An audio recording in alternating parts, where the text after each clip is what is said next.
How special is your little boy? Very special. 1 in 2 million, that's how special. Literally 1 in 2 million. And born on Australia Day. He just gets more special every year.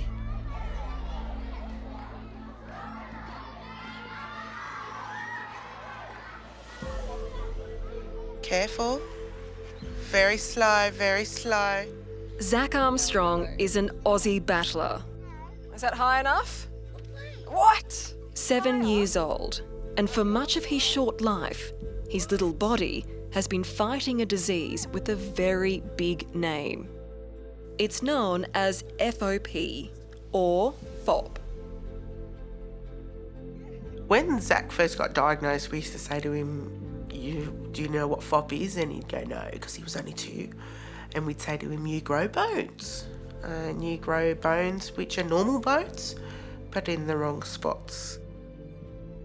Of the 7 billion people who live on Earth, only 800 have this rare disease, and only 8 in Australia.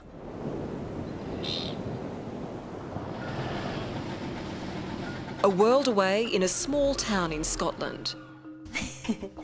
Careful and you cut yourself. 19-year-old Louise Wedderburn is baking with her mum. Neither of Louise's arms can bend. Her knees are stiff, her spine locked. Basically, it is where your connective tissues and your muscles and everything slowly, gradually turn to bone. Yeah. Because FOP slowly stiffens the bodies of sufferers, they begin to resemble mannequins, which is why it is sometimes known as the human mannequin disease. There's no cure, and most will be in a wheelchair by the time they're 30. With each passing day, life becomes harder. I can still do everything I want to do, but just sometimes in a different way than everybody else. So. You've called it the master key to the skeleton. It is the master key to the skeleton because this one mutation, this one genetic change, this one letter change out of 6 billion in our entire genome allows the body to turn one organ system into another. And so here is a trapdoor in evolution, so to speak, where the body could, if it wanted to, create one organ system out of another. Lauren, tell me what Zach was like as a baby. Pretty much a normal baby. Very happy baby. Never cried, never complained, never whinged. A joy. I had an easy ride. Socks. The only thing out of the ordinary was little Zach's big toes. Because so many doctors have no knowledge of the disease, they miss this simple sign that gives it away. Zach went undiagnosed, then later was misdiagnosed. When he was 18 months, his mum Lauren took him to the doctor with swollen eyes. She was told it was an infection. With this infection, they gave us a course of antibiotics and more or less sent us home after the treatment. And then from there, it got worse. A biopsy was ordered, and that was the worst possible thing. FOP reacts to any kind of trauma by turning nearby muscles or tendons to bone. The biopsy needle kicked the disease into overdrive. Zach's mum could only watch helplessly as his body went from normal to abnormal in rapid time. It would change every 5 minutes. It looked like something was moving under his skin. It was amazing. I've never seen anything like it. It was just very, very aggressive. It just got worse for Zach. When he was 4, the disease caused his jaw to dislocate. Doctors operated, and during the surgery, Zach stopped breathing. He was given an emergency tracheotomy, putting a breathing tube in his throat. You want a suction? Can we quickly? Sorry, guys. But again, his disease reacted violently, growing new bones that locked up his vocal cords. The vocal boy in this video was left voiceless. How do you explain all of this to Zach? He used to say, why don't I talk anymore? He doesn't like hearing his voice on videos anymore. He doesn't look back. He just keeps going. He moves forward. That was then. This is now. This is what I want to do now. Mary, hop in. Good morning, Zach. How are you today? Good? Good morning, Julie. And what Zach wants to do more than anything Come on. is to be like any other 7-year-old. Do you love all the Lego? Wow, look at that. So mums put him in a regular school, in a normal grade 1 class. Where did you get it from? Here we go. You can show them the pictures where you got it from. Zach communicates with his teachers and classmates by making sounds You're making it? or mouthing words. Is that a bus? Yeah, oh, the V-Dove. How proud are you when you see him do his little show and tells and use the iPad? Love it. Zach, have you got that, and that? Do you wish you had it? Would you like it? Yeah. Oh, you'd like the car. Turn it around and show everyone which one you would like. We never thought he'd make it preschool. We never thought he'd make it to school.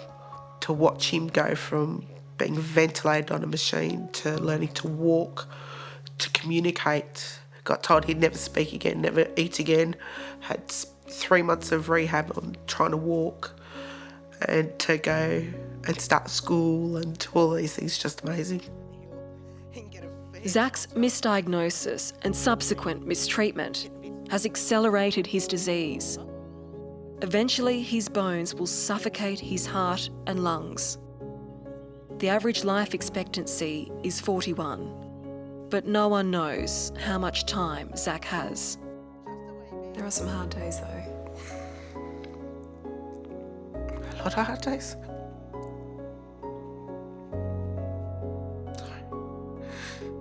I've never cried. Even when Zach was diagnosed.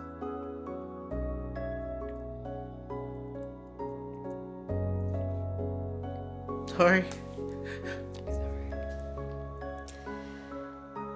Don't ever be sorry. We have seen a very beautiful, happy boy. Oh, he's amazing. He really is. Do you ever think, why us?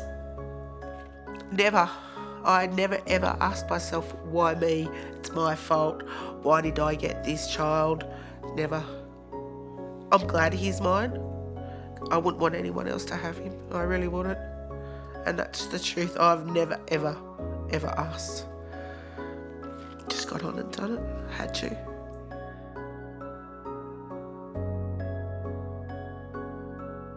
It's like she was given to us because they knew that she would be looked after. I just always think, well, we're the lucky ones to have her, so. I didn't have a problem having her or anything, but when she was born, her big toes were smaller. So growing up, were there any specific moments when it really hit you as to what was happening to your body? Because it was actually happening to me, like I didn't really realise it as such, but obviously I realised some things, like when this arm locked, but it wasn't a big, my arm's locked, what am I going to do? I just kind of got on with it. That's been Louise's attitude all her life. And have a look and see if there's anything to wear. She strives to be independent, but it's difficult. To see that she's walking so slowly, and I always say to Lara, says, you're like a snail. I think a snail's maybe faster than her. Yeah. It's a great jacket. I know it is. I think I've actually got the grey one in this. Have you? Little things are hard, like getting out of bed. Her sister has to help. Or getting in the car. Her mum lends a hand. Or making a cake. Do I put it on to heat? Yet whatever the difficulty, Louise is determined to work through it. And Mum is always there beside her. She said she wouldn't know what to do without you.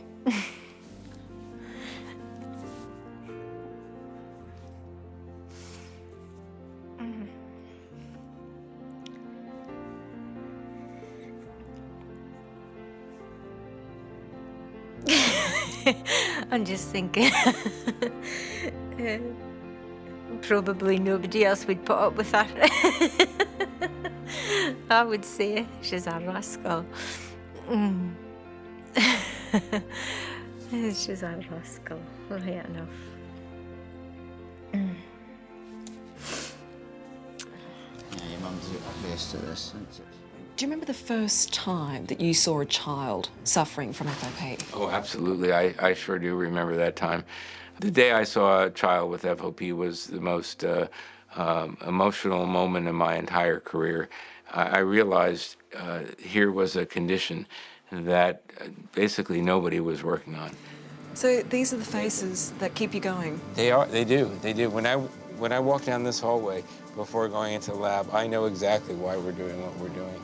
It is very interesting. At the University of Pennsylvania, Dr. Fred Kaplan and his team have spent a quarter of a century studying this mysterious disease. We did a study and we found that 90% of patients were misdiagnosed worldwide.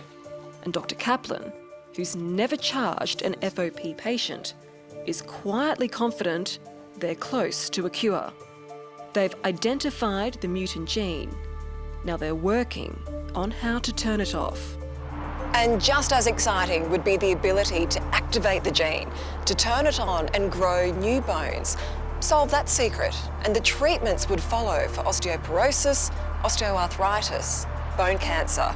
They could help prevent heart disease, heal fractures quicker, even help regrow missing bones. So that it can be used to create bone for people who desperately need new bone, like children who are born without certain bones, people who lose bones in accidents, and people who don't heal their fractures, people who need spine fusions, for example. Are you confident that you'll beat this disease? Oh, I'm confident that this disease will be beat, yes, and I am confident we'll get there. I just want to get there soon enough that it makes a difference for the children who are now here.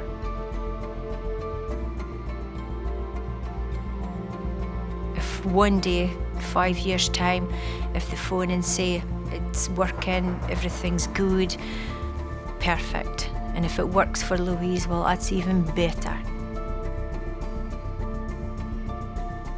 I have to keep going. I never want to let this stop me from doing what I want to do.